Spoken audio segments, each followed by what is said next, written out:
Most of us can binge an arc show, shake it off, and go back to our normal lives. But every once in a while, someone watches something that doesn't just entertain them, it awakens them. They don't see the story as made up. They see it as a blueprint, a set of instructions. And what happens next feels less like a crime and more like a scene playing out exactly as they saw it on screen. And in today's video, you'll meet 3 people, each from a different walk of life, but all were drawn to the same disturbing idea that violence on a screen wasn't enough. They wanted to feel it, recreate it, perfect it. And the stories that they left behind blur the line between imitation and obsession. These are shows that inspired killings, crime, conspiracy, cults, serial killers, and murder. All things that I love to consume. And I know you do too. You sick, twisted, beautiful, intellectually minded freak. And today we are talking about just that. 3 killers that were inspired by TV shows or movies specifically. So without further ado, let's unbuckle our seatbelts, go Mach 5 down the highway, slam on the brakes, and bust through this windshield into these 3 bizarre cases together. Stefano Brizzi was born on June 26, 1966, in the small Italian town of San Marcello P. East, and his upbringing was rooted in Catholic tradition. So, his family was deeply religious and one of his uncles was even a priest. So Stefano was naturally expected to follow a similar path of faith and structure. But from an early age, Stefano felt different. He discovered he was gay at the age of 15 and he would hide his sexuality for the fear of what people close to him would think. Cause naturally growing up in a very strict religious household, he was scared that they would disown him and think less of him. And to make matters kind of worse for himself, he started to become intellectually interested in Satanism to further reject his family's Christian values. So outside he seemed pretty normal, but inside he was clearly struggling. And as he would develop, he gravitated towards philosophy, art, and later technology. He would study philosophy at university, and then he would slowly pivot to the rising world of computer science. And he would eventually become a very proficient web developer. And in time, that skill set would land him a job in one of the most competitive cities on earth, London, England to be specific. It was a terrible London accent, but he would secure a very high-paying position as a developer for Morgan Stanley, a major global finance firm. So to the outside world, he was a success story, an Italian immigrant working at a prestigious job and living very comfortably in a modern flat in South London. But beneath the surface, Stefano was disintegrating. Because while working in London, Stefano would unfortunately become addicted to methamphetamine. But his descent into methamphetamine and his addiction was kind of quiet at first. He would occasionally recreationally use it with his friends, but the drug would eventually take complete control of Stefano, as they do. Don't do drugs, kids. And it wasn't long before Stefano was fully immersed in London's chemsex subculture, basically a scene defined by long drug-fueled encounters, often with strangers met through dating apps like Grindr, which Stefano used frequently. And his addiction would spiral so far out of control that he would lose his job at Morgan Stanley in 2014. And without structure, his life just became completely unrecognizable, and his drug and sex addiction would just run rampant. And it was around this time that Stefano would become obsessed with the television show Breaking Bad. Same though, but not the sex and the drugs part. But Breaking Bad's a really great show. But unlike me, he didn't just enjoy the characters and the fantastic writing. He identified a lot with Walter White, a once overlooked man with quiet intellect who transformed himself into something extremely powerful. So his story kind of aligned with Walter White. So he saw himself in Walter White. So Stefano would binge watch the series over and over again, not unlike myself. But we are different people. But he focused not on the dramatic arcs or moral conflicts. Instead, he would focus on the chemistry, the methods, the violence, and particularly the now infamous scene where Walter dissolves a body in acid. And actually, it wasn't Walter that dissolved the body in acid. It was actually Jesse. But it was Walter's idea to dissolve the body in acid to get rid of it completely. And the whole scene revolves around Jesse going to shop for specific barrels that you could put this acid in and it wouldn't wreck the barrel. But he ends up just being lazy and putting the acid in the bathtub and the body in the bathtub. And then actually the bathtub ends up going through the ceiling with the body, but the body is completely dissolved. So there's just blood everywhere, and it's crazy scene if you haven't watched Breaking Bad. What are you doing? You should watch the show. It's a good show. It's a good show. But I digress. So like I was saying, he would pinpoint on the specific scene and you could see where this is going. So in April of 2016, Stefano took that step that blurred the line between fan fiction and reality. So using Grindr, the dating app that he used frequently, he messaged a man named Gordon Semple, a 59-year-old officer with the Metropolitan Police, and Gordon had worked with Scotland Yard and had a long-respected career in law enforcement.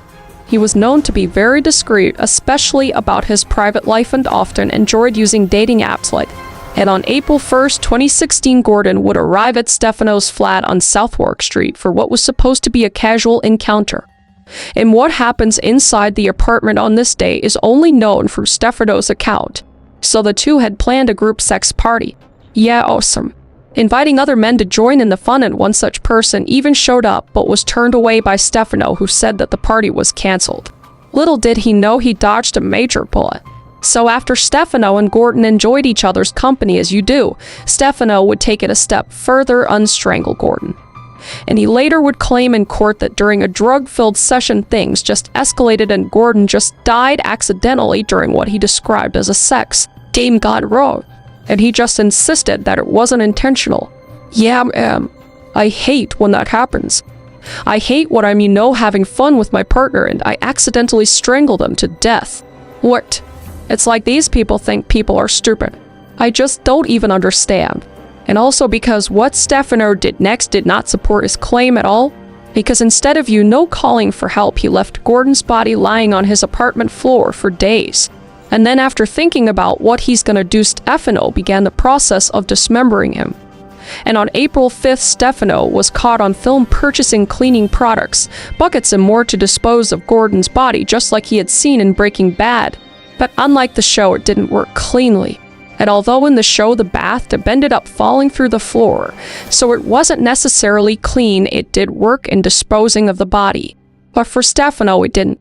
Basically, he filled his apartment with toxic fumes and the acid failed to fully break down Gordon's body. And parts of Gordon were scattered through the flat, including even in a cooking pot. And during the trial, forensic examiners found a partially cooked human rib with clear signs of bite marks on it, indicating that Brizzy had attempted to eat part of his victim, which did not happen in the show. He went a little off script with that. Just a insane, horrible thing. Just to think that this guy went from, a very successful job, had everything in life, to being methamphetamine, drug-fueled sex addict cannibal. That's crazy. And during all this, during him trying to dispose of Gordon's body, basically Gordon Semple's partner and friends had begun to worry cause he's been missing for 5 days at this point. He hadn't returned home. He hadn't returned to work, and every call that went out to him went unanswered. And this is also when the smell began to leak through Stefano's apartment building, and neighbors would first notice it in the hallway. And it was a very harsh chemical scent mixed with something foul. As we know, it was Gordon's decomposing body. So his neighbors would obviously complain to building management, who would then in turn contact authorities. And on April 7th, 6 whole days after Gordon went missing, police entered Stefano's flat. And inside they found a scene straight out of a horror film or Breaking Bad episode. There were body parts submerged in acid, bleach and chemicals scattered everywhere, and a pot on the stove with body parts in it as well. And a man who appeared to be completely calm, shirtless in pink briefs and hide, just sitting amongst it all, which is just a horrifying scene to think of. And at first he allegedly claimed that Satan told him to do it. Man, I hate when that happens. But he later tried to minimize the crime, and he would just say that it was just a giant accident. Oops didn't mean to go to the store and purchase hundreds of dollars of dismembering tools and chemical acid to get rid of the body and not own up to it. Oopsie daisy. Just tripped into there. I don't know what happened. I don't know, officer. But yeah, he claimed he panicked and only dismembered the body to hide what he'd done. So, a crime. So, you committed a crime, but obviously investigators aren't stupid and they weren't convinced. And they would find Gordon's DNA on utensils and inside the cooking pot. And they would also find evidence of Stefan or purchasing buckets, gloves, and chemicals, as we know. And they would even recover texts and online searches that suggested premeditation, not panic. He was searching up, how to get rid of a body, basically. Which is just how to get caught 101. What are you doing, man? But thank God he was stupid as hell. And Stefano Brizzi would be charged with murder and brought to trial on October of 2016. And his defense held the story that Gordon's death had been an accident somehow. But the jury naturally rejected that version of events. And in November of 2016, Brizzi was convicted of murder. And in December, he was sentenced to life in prison with a minimum of 24 years, which I don't think is enough. But he wouldn't serve even 1 year because just a few months later, on February 5th, 2017, Stefano was found hanging in his cell at Belmarsh Prison. He had taken his own life. Took the easy way out, piece of shit. And an inquest later revealed he'd actually made several suicide attempts in the weeks prior, including ingesting cleaning fluid and other substances. So the man who once admired a fictional meth kingpin had followed the script all the way to the end. Spoiler alert: murder, dismemberment, disposal, and ultimately self-destruction. But Stefano wasn't the last to confuse fiction for purpose. Because while he tried to emulate Walter White, the next man on this list modeled himself after a serial killer that didn't even exist. Mark Andrew Twitchell was born July 4th, 1979 in Edmonton, Alberta, a place more known for snowstorms and doyles, ands than crime thrillers or film sets. And from a young age, Mark was obsessed with storytelling, whether it was science fiction, comic books, or movies. Anything that transported him out of his quiet, suburban life. So he had this creative spark within him that he was just ready to use. And in high school, he was known as the movie guy cause he was always writing and filming stuff. And he did really pursue this passion seriously.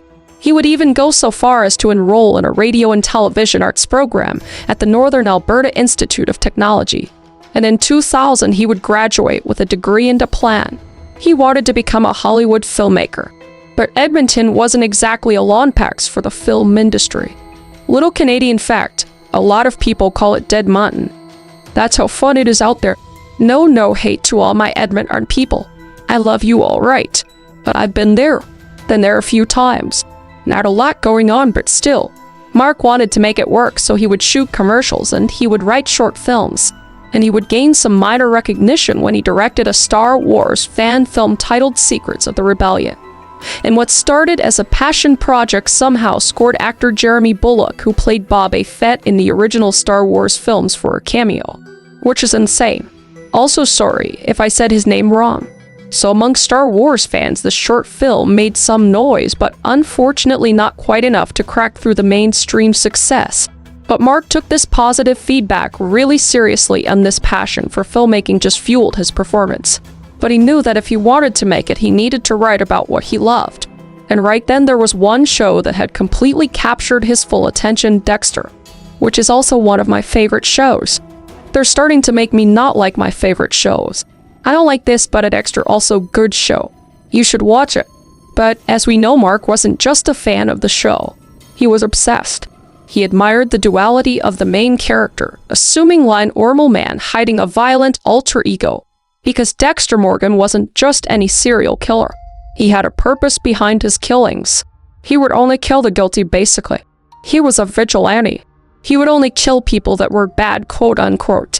And he was extremely methodical, and he even had rules and rituals. And he also had a kill room more. He would make a portable kill room, if you will. Tonight's the night. But Mark would watch every single episode. He would study the details and then begin writing a script. It was a story about a man who lures victims through online dating and would eventually kill them in a plastic-covered garage. A Dexter's signature. But this wasn't fiction. Not entirely. Because in September 2008, Mark would rent out a detached garage behind a house in Edmonton. He began converting it into something eerily familiar to Dexter. Fans. With plastic sheeting all over the floors, walls, and ceilings. He would also have a table, good lighting, and weapons. And this would be all arranged for one purpose, a controlled and isolated kill. And after he was finished making his kill room, he would then create a fake profile on a dating site called Plenty of Fish, posing as a woman named Sheena. And his whole plan was to lure a man back to the garage using directions crafted to hide the actual address, just like a scene from a psychological thriller or like Dexter. So after a few months using his fake profile on Plenty of Fish, he would finally get a bite.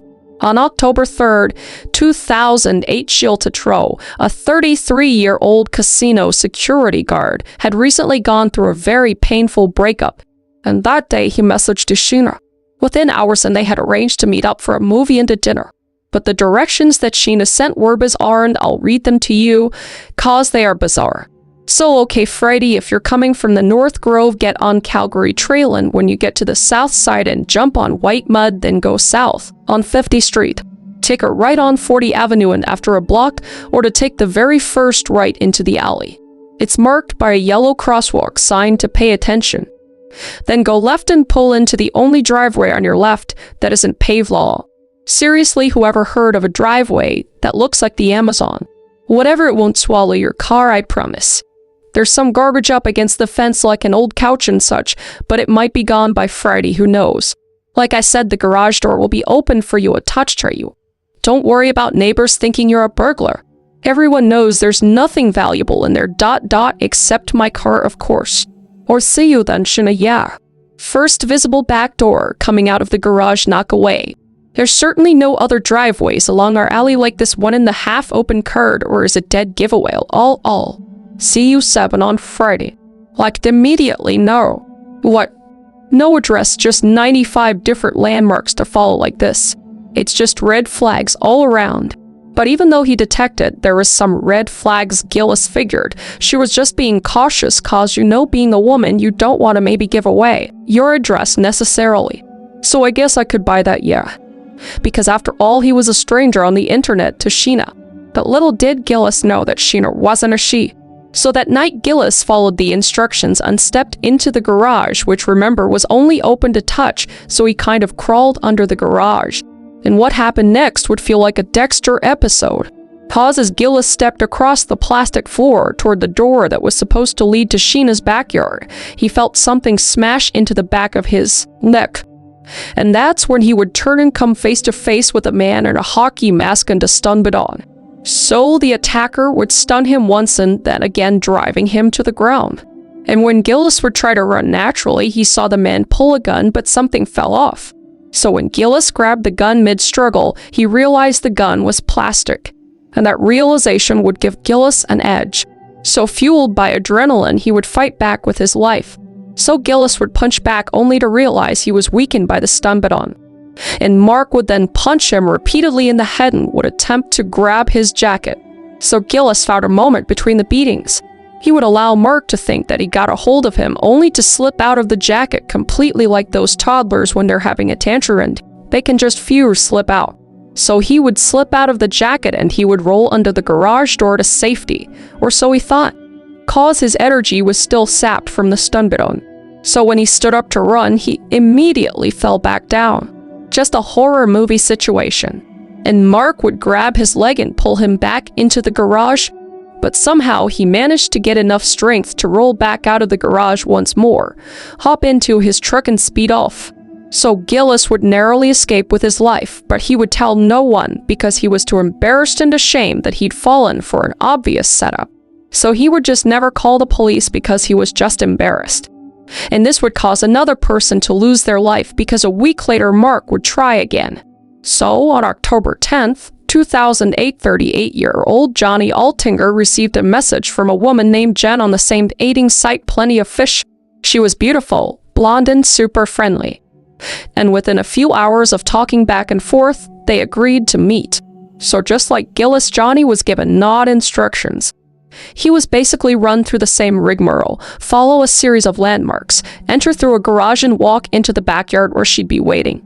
But Johnny wasn't quite as trusting as Gillis, so before leaving he forwarded the directions to a friend with a note that jokingly read, "If I go missing, this is where I'm going." So Johnny would get ready, get in his car and go leave for his date.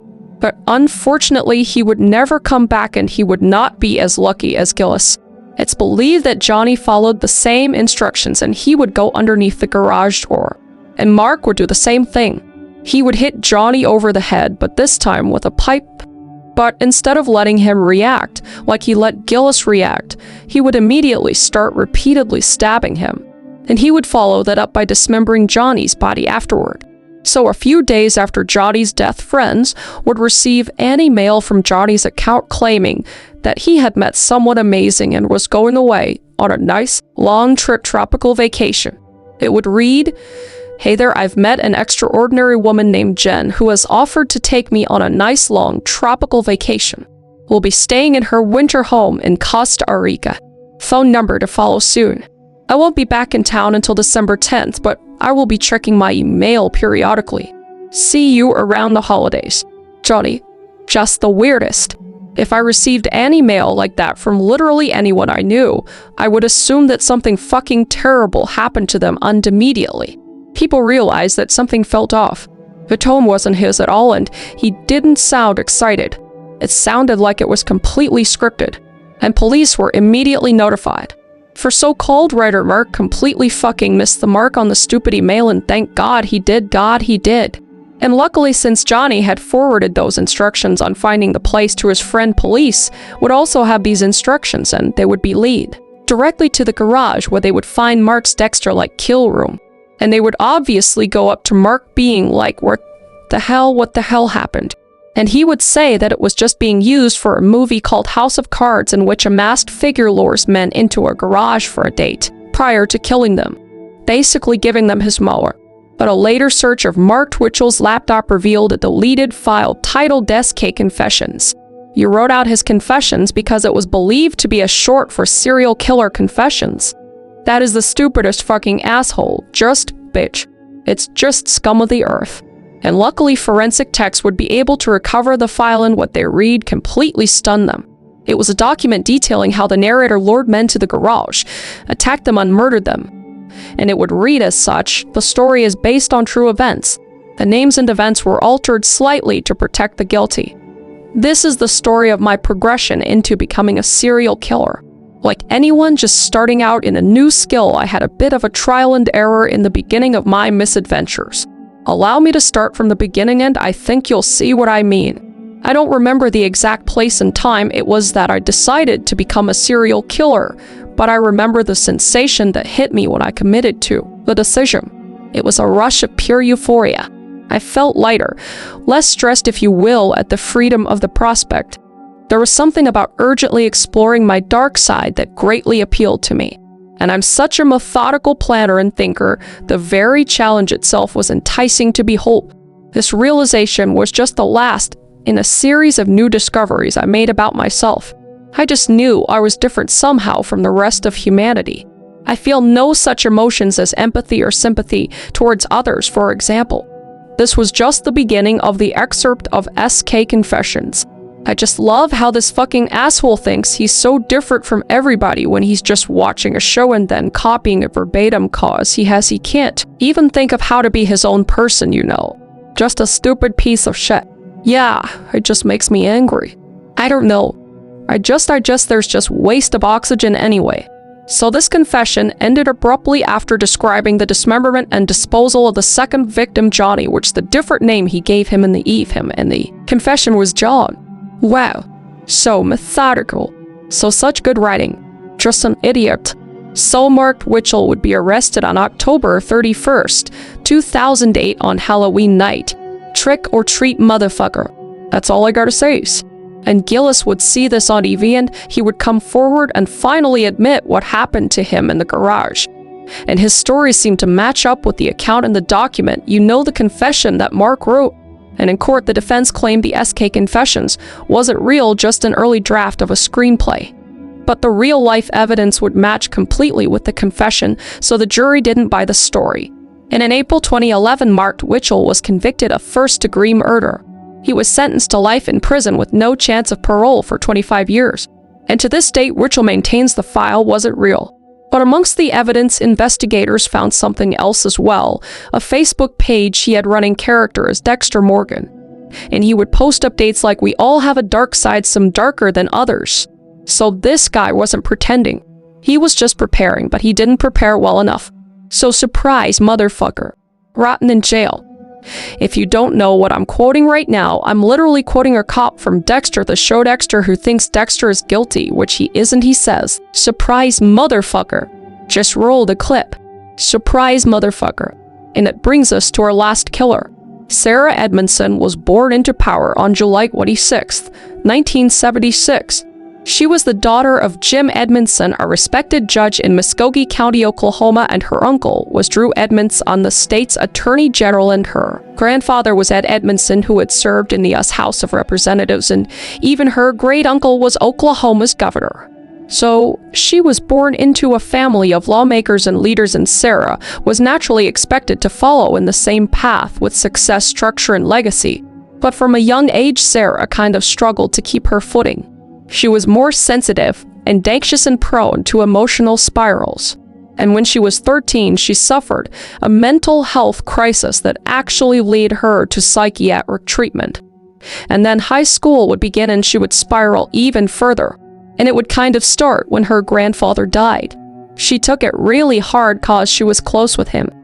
And then came the suicide of her best friend, and after that a devastating car crash killed more of her close friends. So she's just going through waves and waves of grief. So by the time she graduated high school in 1994, Sarah had lost several people she had loved, and at this point, she just was a completely different person. And by the time she got to college, she was just kind of dropping out within her first semester. And she would kind of pull away from her high-profile family and just found comfort in pure chaos. And this is when she would meet Benjamin Darras. Benjamin was also from Oklahoma. He was from Tulsa, sorry, if I'm saying that wrong, a small city not far from Muskogee. But his background was very different. Ben's home life was turbulent, to say the least. His father hit him and was an alcoholic, and when Ben was a teenager, his father would die by suicide. And like Sarah, he turned to drugs and never finished high school. So different upbringing, yes, for both of them, but they both kind of ended up in the same position, just feeling completely lost, not knowing who they were, what they were supposed to do with their lives. So when Ben and Sarah met, something just clicked, but not in a really romantic or healthy way.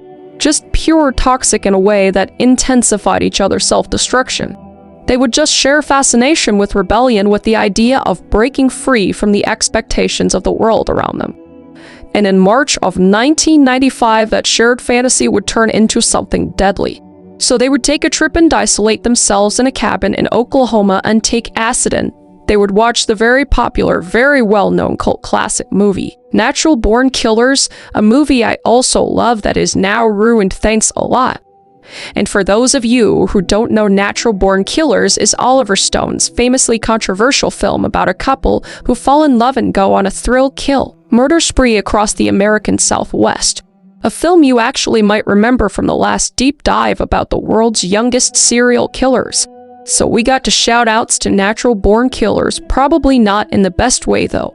Again, you know, it's a pretty decent movie. You should watch it. Don't take it seriously though. So the couple wouldn't just watch this once.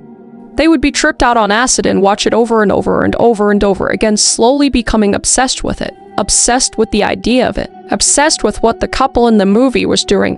And then after their high would slow down, they would hit the road and they would tell friends that they would be headed to Memphis for a Grateful Dead concert.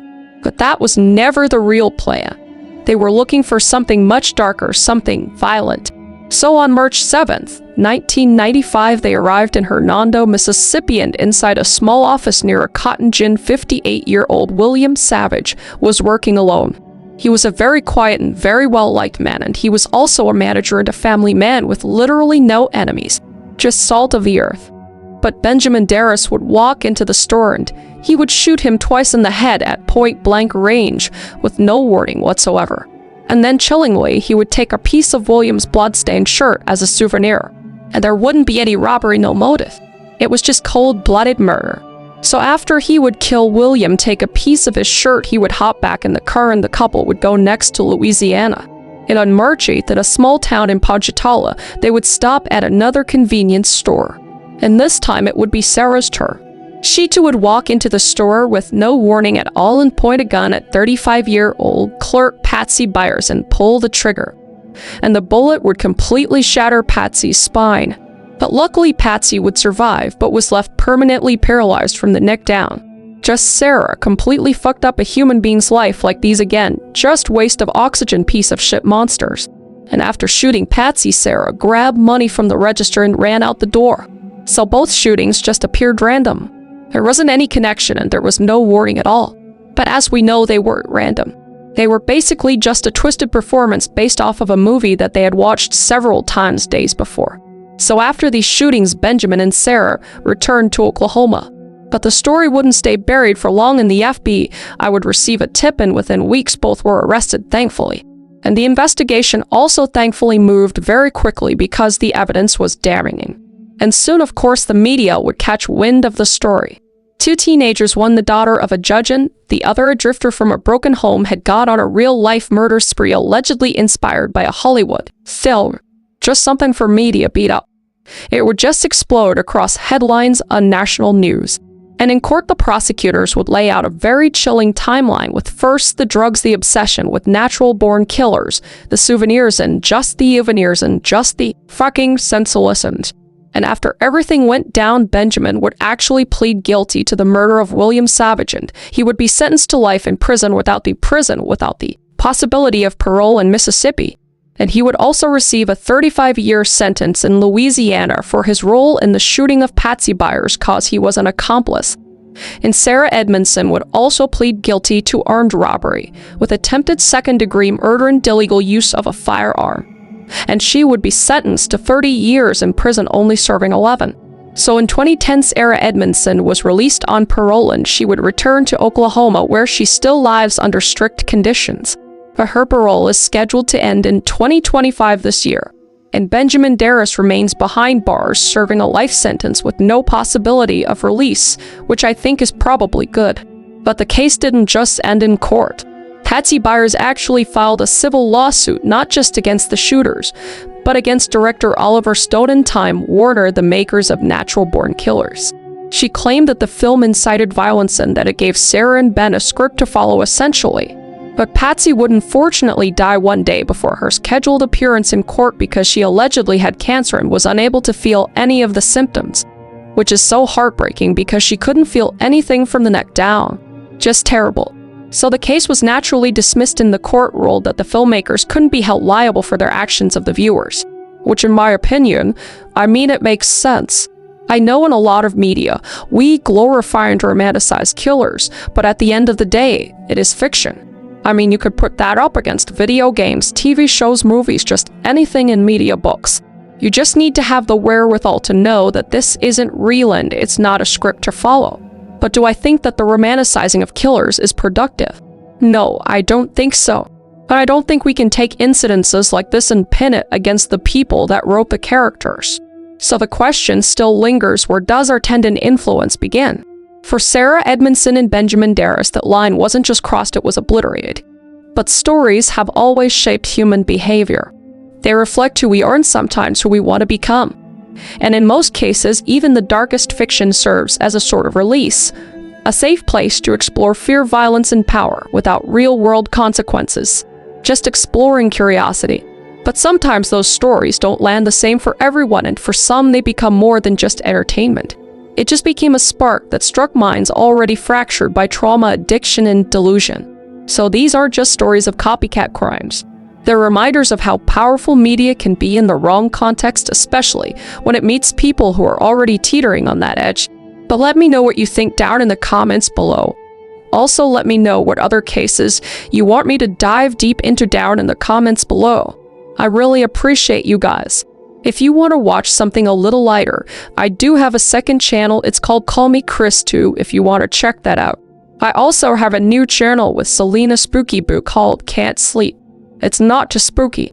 It's a little more uppity than this kind of stuff if in fact you can't sleep after these stories, which I would very much understand. And if you want something a little sweet, you can go over to sour.gg and grab yourself some candy.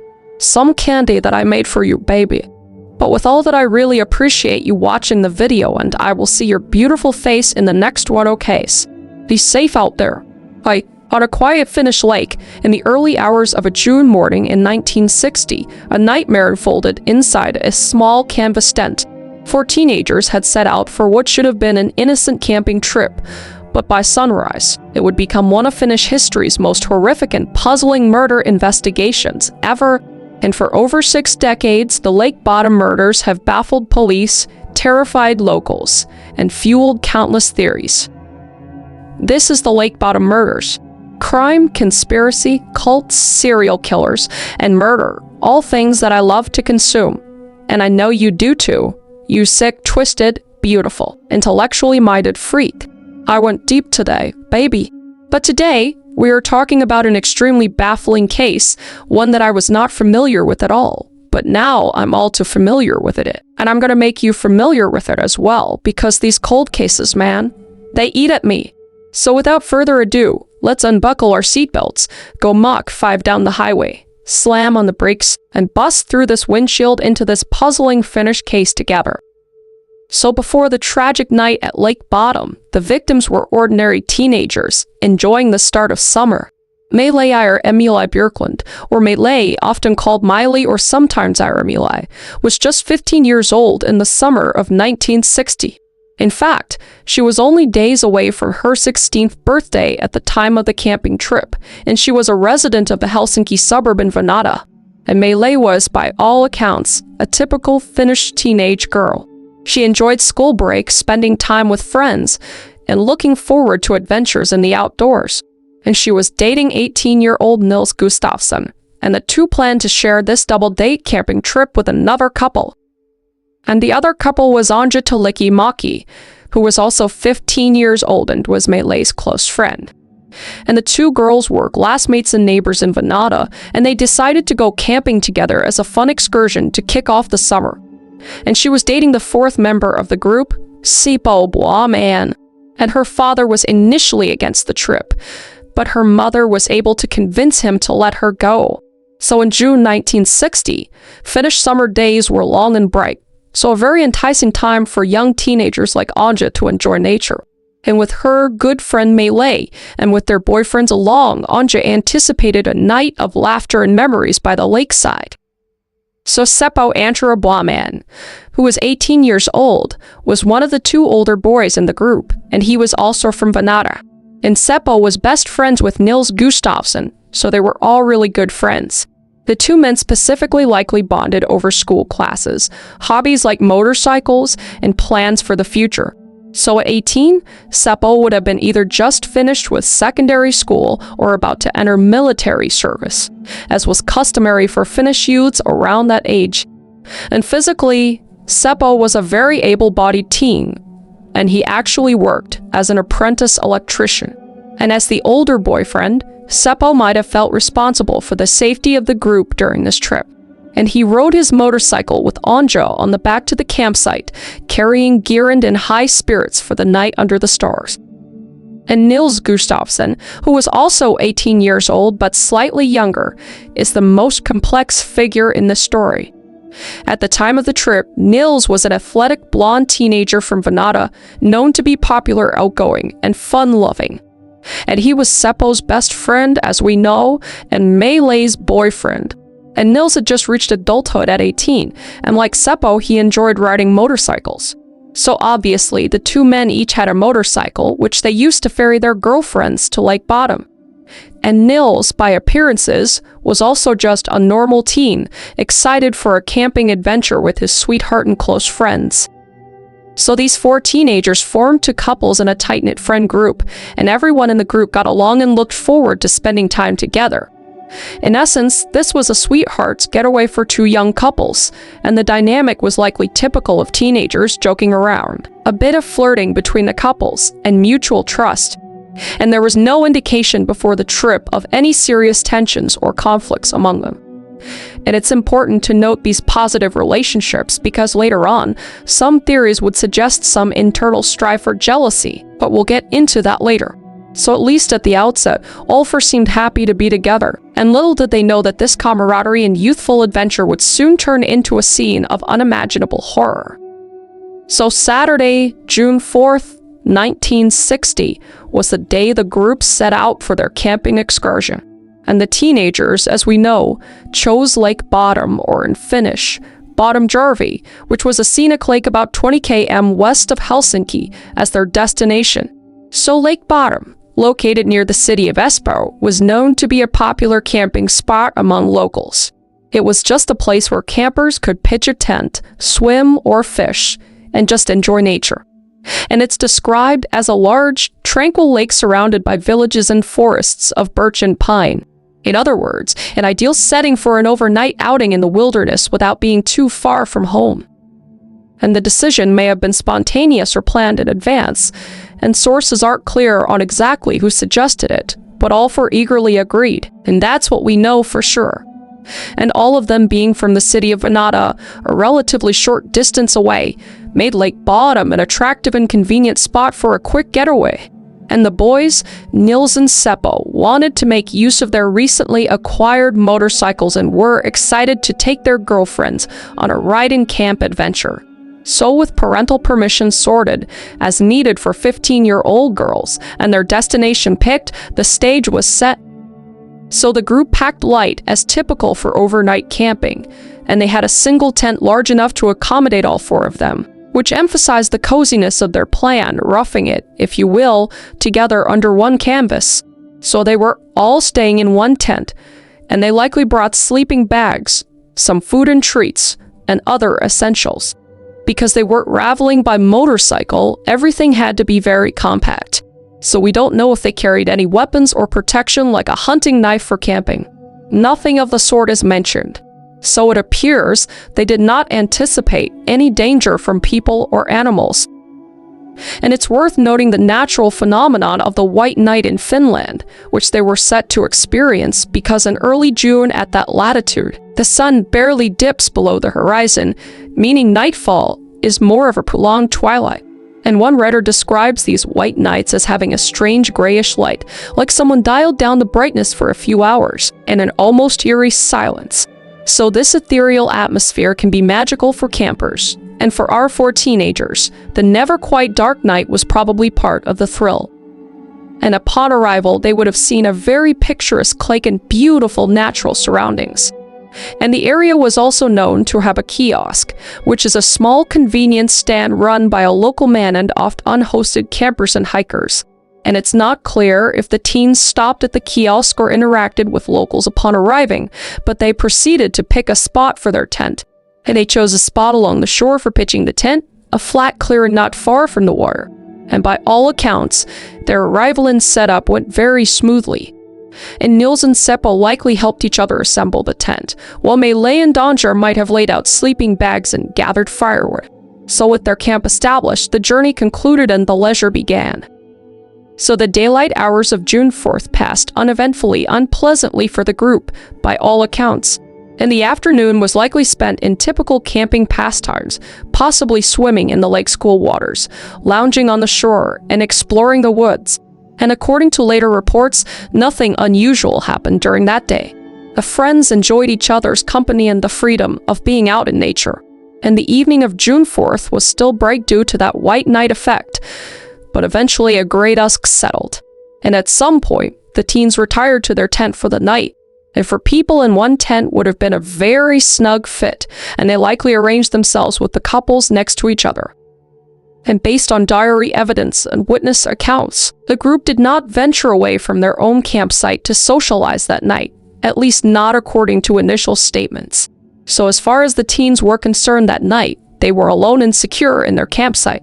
Now allegedly, there was mention of the boys being drunk in Melee's diary, but they would fall asleep and woke up around 2. Saroam, after which the boys got up for a bit, and the girls fell immediately back to sleep. And eventually they were all asleep inside their tent, and the night was calm, with the lake waters gently lapping in the pale night sky above. And it should have been a peaceful slumber in a beautiful place.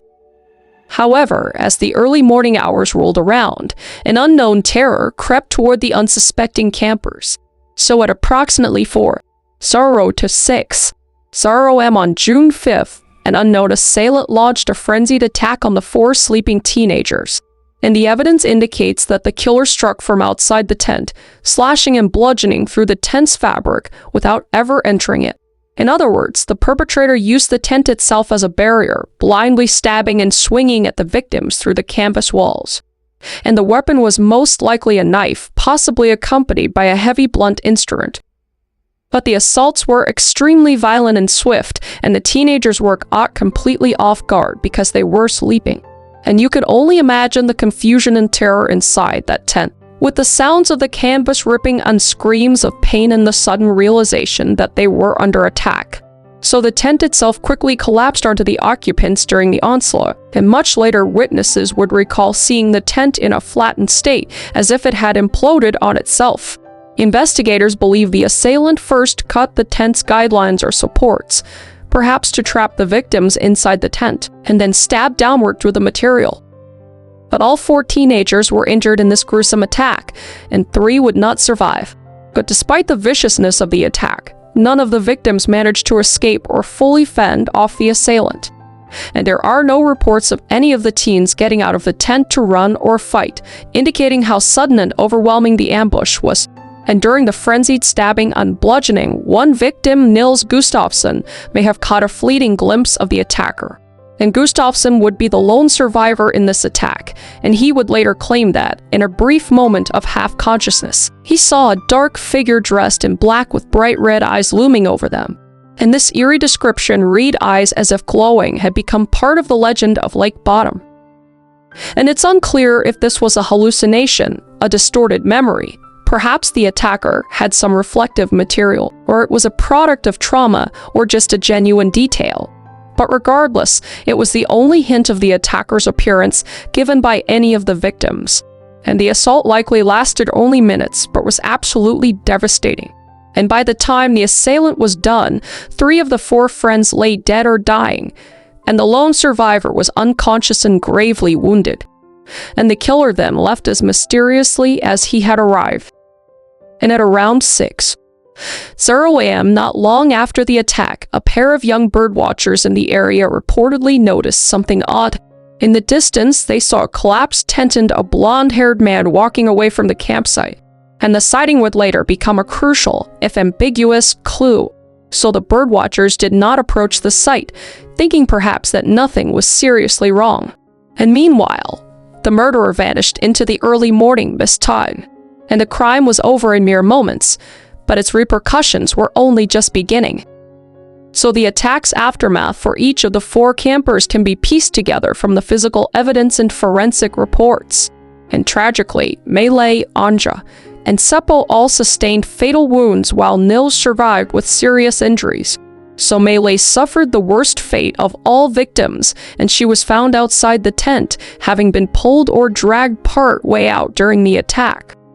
And disturbingly, Melee was undressed from the waist down when discovered, and whether the assailant removed her lower clothing or it was a result of being dragged is uncertain, but the state of her attire suggested a possible sexual assault motive or grotesque staging. And Melee's injuries were also the most severe, and she had been stabbed dozens of times, far more than the others. And forensic analysis indicated that many of her stab wounds were inflicted after she was already deceased. So it's kind of in line with just a very angry sounding like personal attack, like a vengeance he had just for Melee specifically. And also Melee's head had been hit extremely hard, causing shattering injuries. So this was just extreme overkill for Melee, and it seems to me she was like the center of this person's rage.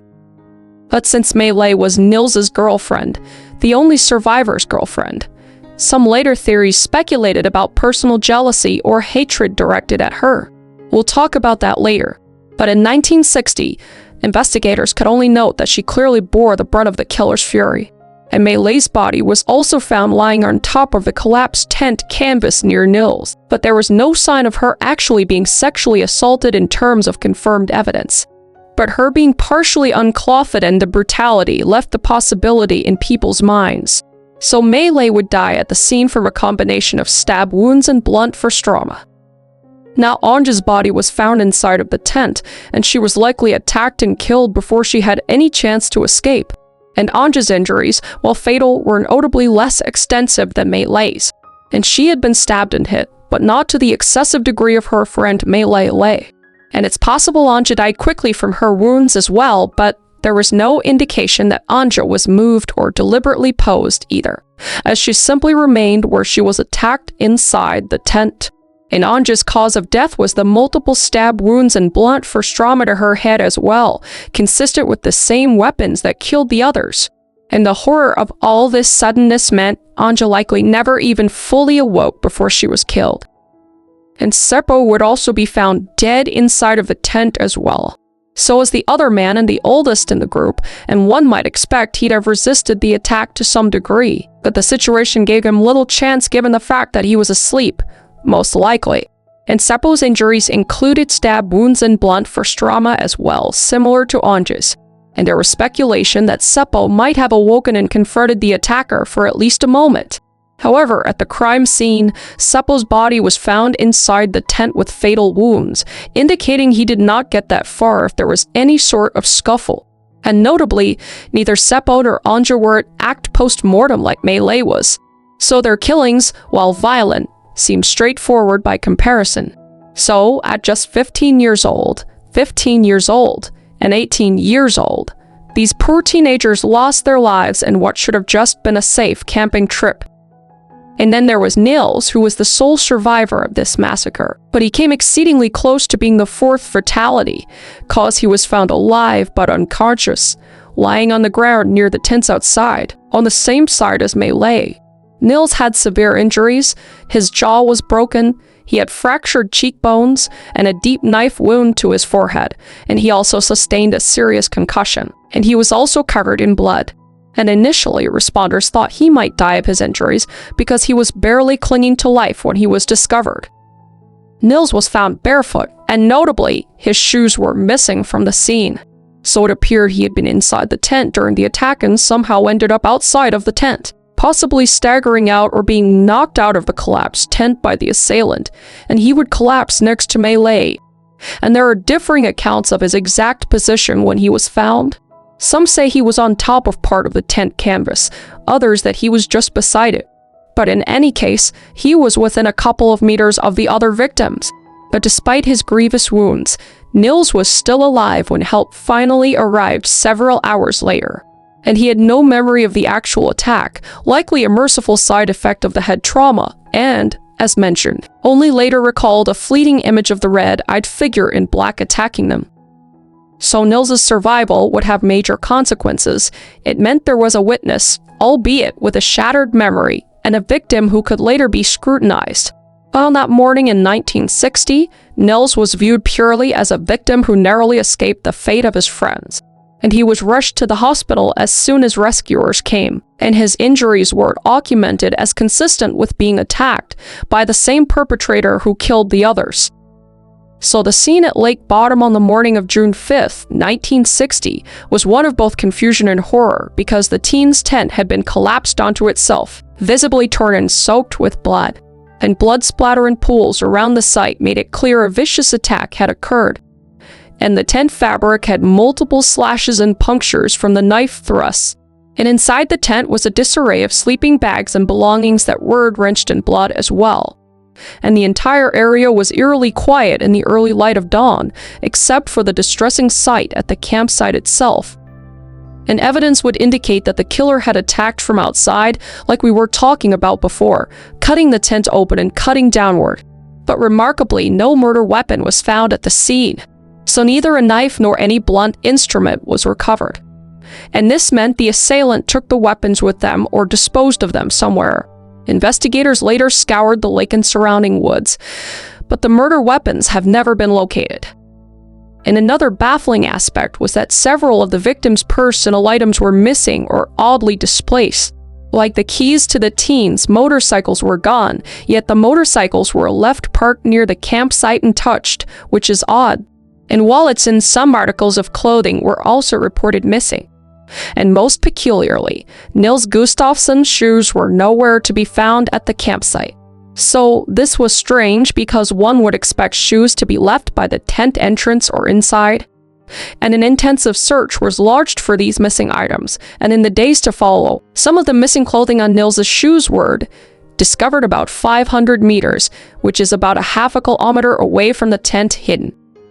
It was as if the perpetrator had gathered certain items and stashed or tossed them while fleeing. And the shoes in particular would later become crucial evidence. But in 1960, it was simply perplexing to find them so far from Nils, who again was found barefoot. So why would a random killer take the time to remove and hide a victim's shoes? Does it really add up or make sense? I mean, none of this makes sense, but that's particularly odd. So the crime scene presented investigators with a chaotic mix of clues, intense violence, missing belongings, no obvious motive. And also notable, aside from the birdwatcher's account of a blonde man walking away at dawn, there were no eyewitnesses to the crime itself, and the other campers in the area did not hear screams, or if they did not realize what it was. And it's possible that any cries were muffled by the quick, incapacitating nature of the attack. And the scene was remote enough that help did not arrive until hours later, meaning the crime scene sat exposed to the morning. And sadly, the way the scene was handled next would introduce its own set of problems. So despite the attack occurring around dawn, around 4:26 am, it would be several hours before the victims were actually found and help arrived. And the first people to notice something was wrong were the aforementioned small group of boys who were out bird watching in the area around 6:00 am. And they continued on their way, not immediately realizing that they may have witnessed a murderer fleeing. And as a result, the crime scene remained unattended for several more hours. And it wasn't until 11:00 am that the bodies were officially discovered, and a local man named Dristo Siren, identified in some reports as a jogger or carpenter out for a morning walk, came upon the campsite and saw the carnage. And he saw the tent flattened and bloodied, and the unmistakable sight of bodies either on top or inside the tent. And I can't imagine how he felt seeing this, but luckily, Risto immediately alerted authorities, and he contacted the police, who arrived at the scene by noon on June 5th. Some sources alternatively name a carpenter called Desko Eva Johansson as the discoverer. So it's possible that Johansson and Siren are the same person, or one of these people accompanied the other, or one did find it first, or by the other. So I'm not positive on that, but those are the two names we have. But regardless, the key point is that a local adult found the victims late in the morning and called police. So when police and medics arrived to this horror show in front of them, to their surprise and relief, they found Nils Gustafsson still alive despite his severe injuries. So medics quickly extracted Nils and rushed him to the hospital in Helsinki for emergency treatment, and the other 3 teenagers were confirmed dead at the scene.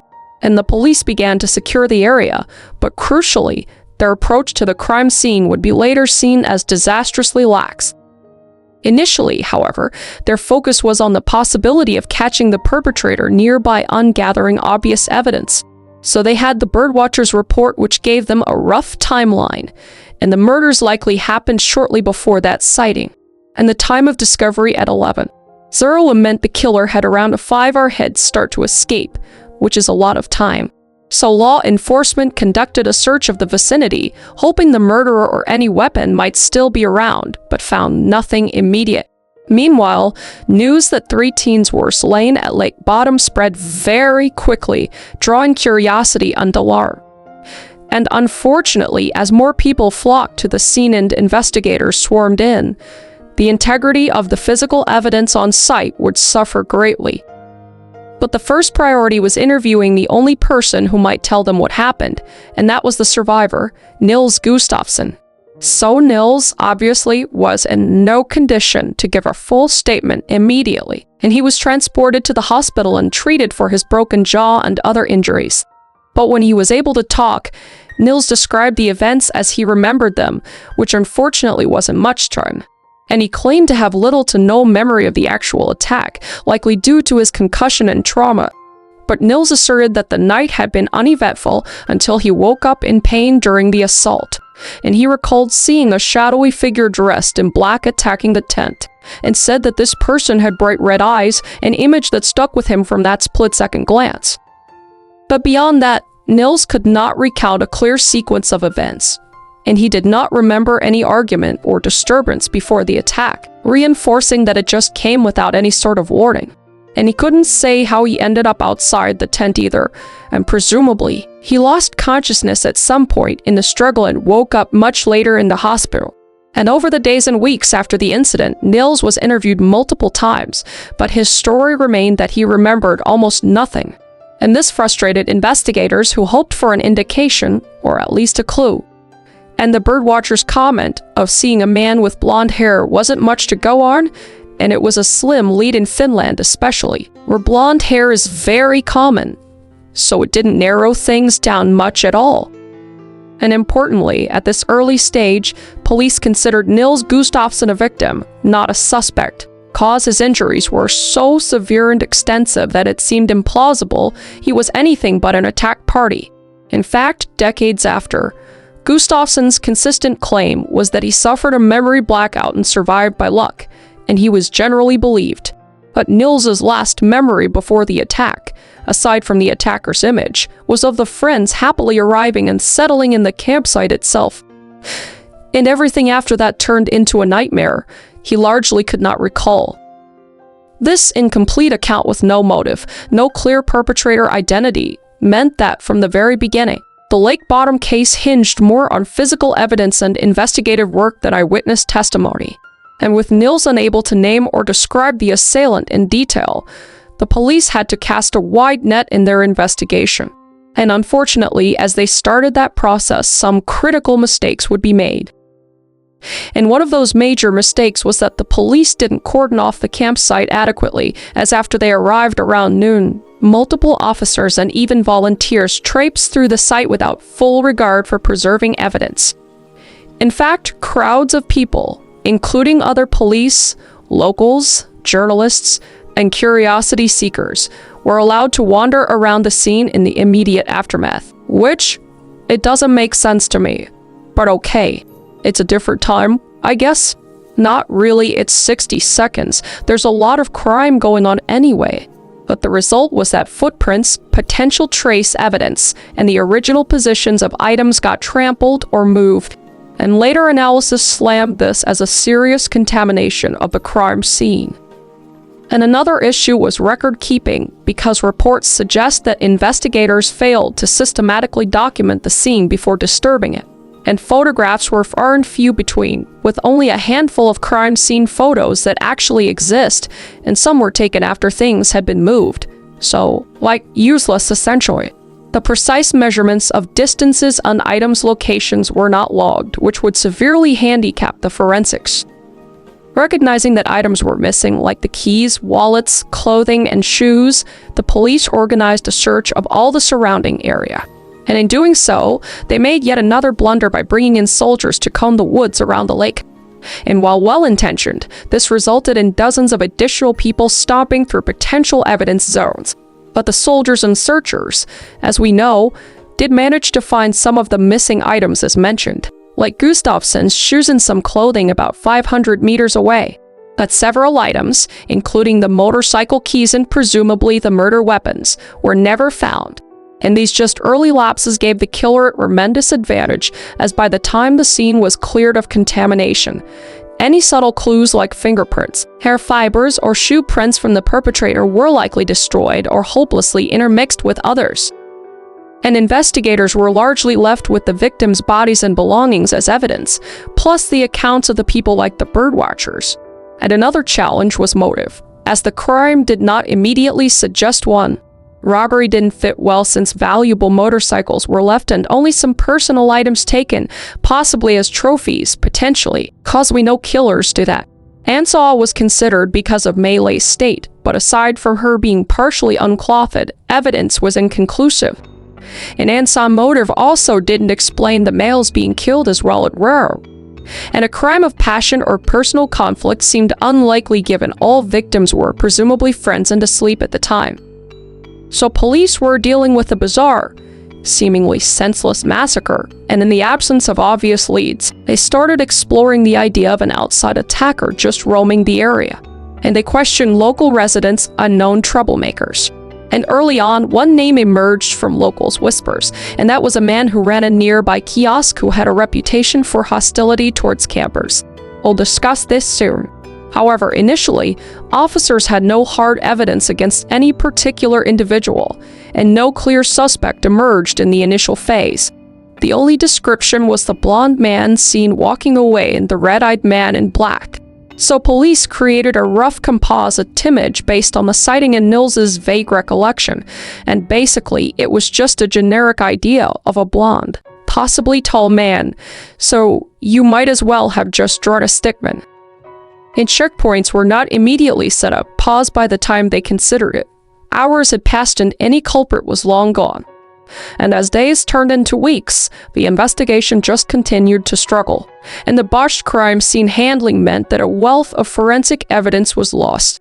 And one newspaper even later harshly criticized the police, noting that careless onlookers and even curious campers all but destroyed the murder scene after police had left. And in these early weeks, investigators did their best with traditional detective work, interviewing anyone who might have been near Lake Bottom, checking alibis of local ex-convicts or mentally unstable individuals, and sending out alerts in case a bloodied suspect turned up at a hospital. And one actually did. But with each passing day, no arrest was made and the case began to cool down. And the groundwork, or lack thereof, laid in this initial investigation would deeply affect the decades to come, and leads that might have been solved with solid evidence turned into mere speculation. But still, the police did pursue several theories and suspects in the months and years after the murders, some plausible, some more far-fetched. We will now turn to those suspects and theories that emerged as detectives and the public tried to answer the burning question: who killed the teens at Lake Bottom?